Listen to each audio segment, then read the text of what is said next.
सभी जानते हैं भाद्र शुक्ल चतुर्थी के दिन गणेश उत्सव प्रारंभ हुआ था और अब गणेश उत्सव समापन की ओर है। अनंत चतुर्दशी के दिन गणेश जी का विसर्जन कर दिया जाता है और कुल मिला के जो त्योहार होता है 10 दिन तक हम मनाते हैं। अनंत चतुर्दशी गणपति उत्सव का आखिरी दिन माना जाता है। गणपति स्थापना के 1.5 दिन, तीसरे दिन, 5वें दिन, 7वें दिन के बाद सीधे अनंत चतुर्दशी पर ही गणेश जी का विसर्जन किया जाता है। 8वें और 9वें दिन गणेश जी को विदा कभी भी नहीं करना चाहिए, ये शुभ नहीं माना जाता। तो अनंत चतुर्दशी के दिन हम गणेश जी को किस प्रकार विदा करें जिससे कि गणेश जी पूरे वर्ष भर हमारे घर में सुख संपत्ति प्रदान करें, स्वास्थ्य आरोग्यता प्रदान करें, रिद्धि सिद्धि का वास हमारे घर में सदैव बना रहे। कुछ ऐसी वस्तुएं जिनका भूल से भी हमें विसर्जन नहीं करना चाहिए जब हम गणेश जी को विसर्जित करने जाते हैं या फिर हम घर में ही जब विसर्जन करते हैं। तो कुछ बातें मैं आज आप लोगों के साथ में शेयर करने वाली हूँ। छोटी छोटी सी बातें हैं, कई बार हम पूजा के समय में भूल कर देते हैं। तो अनंत चतुर्दशी के दिन किन बातों का हमें ध्यान रखना है वो सारी चीजें आप लोगों के साथ में शेयर करूंगी। परंतु वीडियो पर चलने से पहले यदि चैनल पर पहली बार आ रहे हो, मेरी आवाज पहली बार सुन रहे हैं तो शिव भक्ति माँ को सब्सक्राइब जरूर करके कमेंट बॉक्स में हर हर महादेव जय श्री गणेश जरूर लिखिएगा। तो चलिए वीडियो को प्रारंभ करते हैं कि गणेश विसर्जन के दिन हमें किन बातों का विशेष रूप से ध्यान रखना है और 3 ऐसे कार्य भी बताऊंगी जिससे आपके घर में सदैव सुख और संपन्नता बनी रहेगी। तो सबसे पहले जिस दिन आप गणेश जी का विसर्जन करने जा रहे हैं यानी कि अनंत चतुर्दशी के दिन आप जब विसर्जन करेंगे तब आपको पूरे परिवार के समेत सुबह जल्दी से स्नान कर लेना है। स्नान करने के पश्चात पूरा परिवार मिलकर भगवान की आरती करें। जिस प्रकार आप 9 दिन करते आए हैं भगवान को, जो आप दूर्वा भोग समर्पित करते हैं, आरती करते हैं, वह सारी चीजें आपको कर लेनी है। आरती वगैरह करने के पश्चात आपको क्या करना है, एक छोटा सा कंडा लीजिएगा, कंडे के ऊपर घी, कपूर और गुड़ मिलाकर आप 11 बार ओम गण गणपते नमः कहते हुए एक छोटा सा भगवान का हवन जरूर कर दीजिएगा। इस हवन से आपके घर में सदैव आरोग्यता बनी रहेगी, स्वास्थ्य आपका बना रहेगा और जो भस्म निकलेगी उससे प्रत्येक जो भी आपके घर में पुरुष या बच्ची है उनके मस्तक पे तिलक कर दें और यदि सुहागन स्त्री है तो वह अपने मंगलसूत्र पे तिलक कर सकती है उस भस्म का। तो बहुत चमत्कारी ये भस्म होती है। तो ये सारे कार्य करने के पश्चात अब आपको क्या करना है, जब आप विसर्जन का जो समय रहेगा, पहले विसर्जन का समय जान लीजिए। जो शुभ मुहूर्त बतलाया जा रहा है वह है 10:42 से सुबह 3:11 दोपहर तक। ये शुभ मुहूर्त है गणेश जी को विसर्जित करने का। परंतु इस समय में यदि नहीं कर पा रहे हैं तो सुबह 6:12 से 7:42 पर भी आप कर सकते हैं अनंत चतुर्दशी के दिन। दूसरा, शाम के समय में 4:41 से 6:11 पर भी विसर्जन किया जा सकता है और रात्रि में 6:11 से 9:11 पर भी आप विसर्जित कर सकते हैं। तो तीनों ही शुभ मुहूर्त मैं स्क्रीन पर लिख दूंगी, आप ध्यान से समझ लीजिएगा। वैसे जो शुभ मुहूर्त है मैंने आपको बताया सुबह 10:42 से 3:11 का है। आप अपनी सुविधा अनुसार विसर्जन की तैयारी कर सकते हैं। अब जब विसर्जन करने जाएंगे तब आपको क्या करना है, किन चीजों का ध्यान रखना है, क्या क्या करना है, सारी चीजें ध्यान से सुनिएगा। सबसे पहले जब आप विसर्जन के लिए जाएंगे एक चौकी तैयार करिएगा। उस चौकी के ऊपर गंगा जल डाल के उसको स्वच्छ कर लीजिएगा। उस पे सिंदूर, कुमकुम या हल्दी से स्वास्तिक का चिन्ह बनाएं।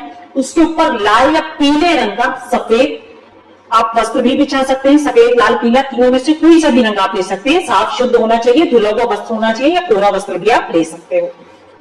अब इस वस्त्र के ऊपर थोड़े से अक्षत रख लें। पान का पत्ता हो तो पान के पत्ते रख लें, फूल हो तो फूल रख लें।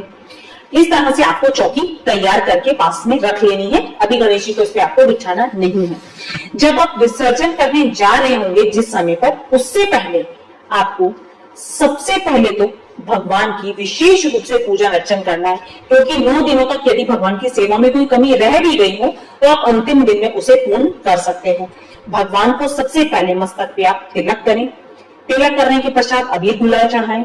उनकी जो भी प्रिय भोग है वो अर्पित करें, धूर्वा अर्पित करें, प्रिय पुष्प अर्पित करें।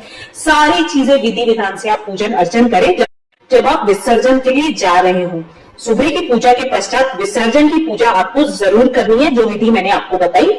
इस विधि से आप पूजन अर्चन करेंगे, भगवान को भोग वगैरह अर्पित करेंगे और भोग में गुड़ रखना बिल्कुल भी मत भूलिएगा। हवन आप चाहे तो 2 बार कर सकते हैं या चाहे तो जब आप विसर्जन के लिए जा रहे हो तब भी आप हवन कर सकते हैं, कोई दिक्कत वाली बात नहीं होती है। इस तरह से आपने भगवान का पूजन अर्चन कर लिया। अब कभी भी भगवान को डायरेक्ट उठाकर विसर्जित नहीं किया जाता। इस सब पूजा के बाद आप भगवान के सामने हाथ में पुष्प लीजिए। पुष्प लेकर भगवान का आह्वान करते हुए भगवान से प्रार्थना करें, हे गणेश जी का धूम्र वर्ण नाम लेते हुए, हे धूम्र वर्ण गणेश जी, मैंने आपकी पूजा 9 दिनों तक बहुत विधि विधान से करी, कुछ भी गलती हो गई हूँ तो क्षमा याचना मांग रहे भगवान जी से। इसके पश्चात जो पुष्प है उसे भगवान के चरणों में समर्पित कर दीजिए कि अब मैं आपकी विदाई दे रहा हूँ या दे रही हूँ, आप हमारे घर में सदैव निवास करें और अपनी कृपा बनाए रखें। इसके पश्चात आपको क्या करना है, थोड़े से चावल लेके गणेश जी के स्थान पे, यदि कलश स्थापना करिए तो वहां डाल दीजिए, 9 ग्रह बनाए हैं तो थोड़े से अक्षत वहां डाल दीजिए कि हे प्रभु, अगली बार जो मैं आपको पूजा में बुलाऊंगी या बुलाऊंगा तो आप हमारी पूजा में जरूर आइएगा। इस तरह से गणेश जी की चौकी को थोड़ा सा हिला दीजिएगा, अभी उठाना नहीं है, ध्यान से समझिएगा, बस आपको सिर्फ हिलाना है, कलश को हिला दीजिएगा। ये सारी चीजें बस चौकी को आपको खसका देना है। इतना सब कार्य करने के पश्चात अब जब आप विसर्जन के लिए भगवान को उठाएंगे तब आपको वो जो चौकी आपने तैयार करी थी, जिसपे आपने स्वास्तिक बनाया है, स्वच्छ वस्त्र बिछाया, उस पे गणेश जी को आप बिठा ले। जो भगवान ने फूल माला पहनी हुई है वह भी भगवान के ऊपर चढ़ी रहने दीजिएगा, उतारना आपको नहीं है। जनेऊ भी भगवान को चढ़ा रहने दीजिएगा। जो लोग जनेऊ चढ़ाते हैं या जो लोग वस्त्र चढ़ाते हैं भगवान को, तो वस्त्र को उतार के आपको रख लेना है घर में आशीर्वाद के स्वरूप में। ठीक है, उस वस्त्र का क्या करना है मैं आपको आगे बताऊंगी कि आप क्या करेंगे। तो भगवान को जो आपने फूल चढ़ाए हैं, दूर्वा चढ़ाए हैं, वो सारी चीजें भगवान के साथ ही आपको रख देनी है। अब जो भगवान की जनेऊ, पुष्प, दूर्वा वगैरह थी, उन सबका विसर्जन आप कर देंगे जल के अंदर। घर में चाहें तो घर में कर सकते हैं जिस जल में आपने डाला है। हाँ, अब उस जल की मिट्टी और जल का आपको क्या करना है, वो किसी पौधे के अंदर आप डाल सकते हैं। तुलसी के गमले में भूल से भी मत डालिएगा, और ऐसे पौधे में भूल से भी आपको पूजन सामग्री का विसर्जन नहीं करना चाहिए जहां लोगों के पैर पड़ते हो। तो इस बात का आपको विशेष रूप से ध्यान रखना है। अब जो पाटे के ऊपर आपने अक्षत रखे थे, 9 ग्रह बनाए या कलश के नीचे रखे, अगर कलश के नीचे रखे हुए अक्षत साफ स्वच्छ है तो उसकी खीर बना लीजिए। मैंने पिछली वीडियो में बताया था, परंतु कुछ कमेंट्स आ रहे थे, दीदी चींटियां आ गई, अक्षत खराब हो गए तो क्या करें, तो फिर आप पक्षियों को डाल दें, क्योंकि कुछ बार क्या होता है अक्षत हमारे अच्छे रह जाते हैं, तो उसकी खीर बना के प्रसाद स्वरूप हमें बांट देनी चाहिए। कलश के जल को पूरे घर में छिड़क देंगे। 10 दिन तक कलश का जल बहुत पावरफुल हो जाता है, तो घर में जरूर छिड़कना है। बाकी का बचा हुआ जल आप तुलसी के क्यारे को छोड़ के किसी भी अन्य पौधों में डाल सकते हो। कलश के अंदर जो सिक्का सुपारी हमने डाली थी, उस सिक्के सुपारी को निकालकर, और जो यदि आपने रिद्धि सिद्धि सिक्के सुपारी की बनाई है, उन सारे सुपारी और सिक्कों को इकट्ठा करके आप अपने तिजोरी में रख सकते हैं। यही सबसे शुभ माना जाता है। इसके पश्चात आपको क्या करना है, जो आपने वस्त्र बिछाया, चौकी बिछाई, उसे धोकर आप दोबारा से प्रयोग कर सकते हैं। भोग प्रसाद घर में बांट दीजिएगा, फल घर में बांट दीजिएगा।